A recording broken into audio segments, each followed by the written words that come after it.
Salut, le fameux salut. Alors aujourd'hui, je voudrais te parler du milieu scolaire de l'éducation, dans lequel d'ailleurs moi-même je travaille en tant que concierge depuis quand même pas mal d'années. Pas une pénurie, un exode. Tu l'auras compris, on va parler de pénurie de main-d'œuvre encore et toujours. Dans les écoles sont en manque de professionnels, on parle d'orthophonistes, de psychologues, de psycho-éducateurs, etc., etc. Alors, on a une pénurie de main-d'œuvre qui nous touche de plein fouet, tu le sais, je le répète souvent quand même sur mes réseaux sociaux depuis pas mal de temps et à tous les niveaux, au niveau de la santé, de l'éducation. En plus, au niveau de l'éducation, tu vois, il le dit ici et moi je l'ai vu en direct aussi, je te dirais en live. La rétention pose également problème, ajoute-t-il en rappelant le climat d'incertitude budgétaire de l'automne dernier. Il y a eu effectivement des coupes de postes et certains postes ont même été réarrangés. Il y a quelques années, je travaillais dans une école primaire, je l'ai vu, il y a des TES, des techniciennes en éducation spécialisée, qui ont malheureusement été mis à la porte. D'autres qui ont quitté leur emploi parce que les écoles leur étaient désignées. C'est des écoles que ça fonctionnait absolument pas pour elles d'aller dans ces écoles-là, donc elles ont préféré aller travailler dans un autre milieu que le milieu scolaire.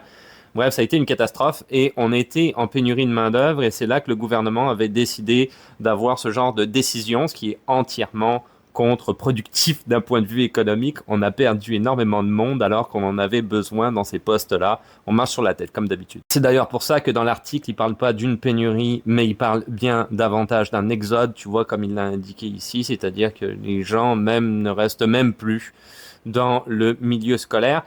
Parce que comme il y a pénurie de main-d'œuvre, quand tu arrives avec un professionnel, on va lui rajouter X nombre de tâches, voire d'écoles, pour essayer de pallier au fait qu'il manque, par exemple, une orthophoniste. Donc, ton travail pour le même salaire est doublé ou triplé. Ça ne fait plus aucun sens. Ta tâche est tellement énorme que tu n'es même plus capable de produire ce que tu es censé produire en tant que professionnel au niveau des résultats vis-à-vis des élèves. C'est très frustrant pour les professionnels. Pour les enseignants, ça va pas mieux. Rentrée scolaire, plus de 3000 postes d'enseignants à pourvoir, ce qui est relativement quand même énorme. Je te rappelle que le Québec, c'est uniquement 9 millions d'habitants, c'est très peu, et c'est pas 9 millions d'enfants.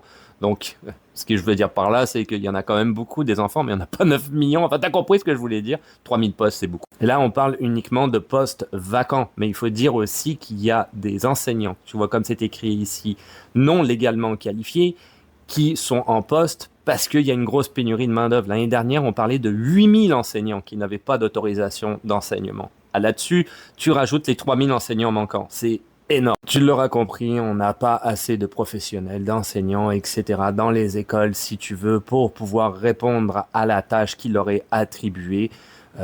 Du coup, c'est très néfaste au niveau de l'éducation.